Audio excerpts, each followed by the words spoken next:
जय हृदय मंडळी, बघा की आजच्या स्वयंपाकाला मी मस्त आमच्या मालकासाठी शिरा बनवते.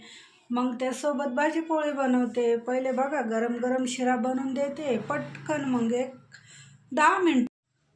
बघा मग शिऱ्यासाठी थोडे मनुके, थोडी इलायची, थोडे बदाम, थोडे खारीक, थोडं खोबरं. चला की मिक्सरमधून वाटून घेऊ याला.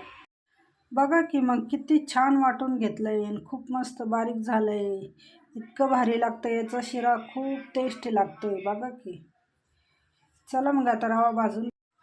बघा मग रवा घेतलाय मी बारीक छान पैकी.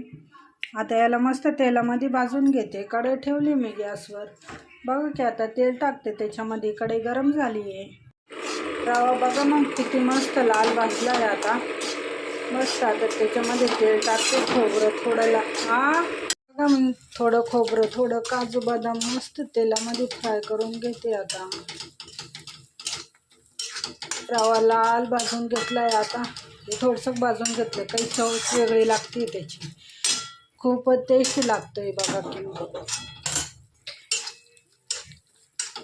बघा किती भारी तेल सुटलं ना, खूप छान, इतकी भारी खुशबू येते की मग याच्यावर थोडा रवा सोडून द्यायचा. अजून रवा थोडा फ्राय करून घ्यायचा. इकडून मग गरम पाणी करून घेतलं मी एकीकडून.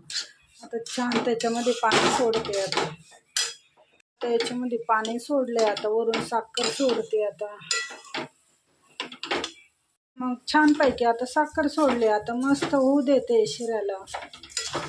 खूपच खुशबू येते, लय भारी खुशबू येऊ लागली. खूप छान असं वाटतंय, खूप टेस्टी झाला की शिरा.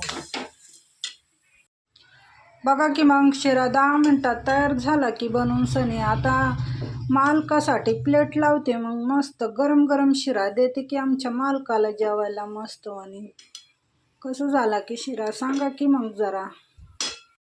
बघा की शिरा तयार झालाय. आता आमच्या मालकासाठी प्लेट लावली आहे मी. आता बघा की आमचे मालक खाऊन सांगताय कसं झाला की शिरा. मग तुम्ही पण खाऊन बघा की आणि सांगा की कसं झालं की. मग तोपर्यंत आता बनवते मी भाजी पोळी. Bye bye.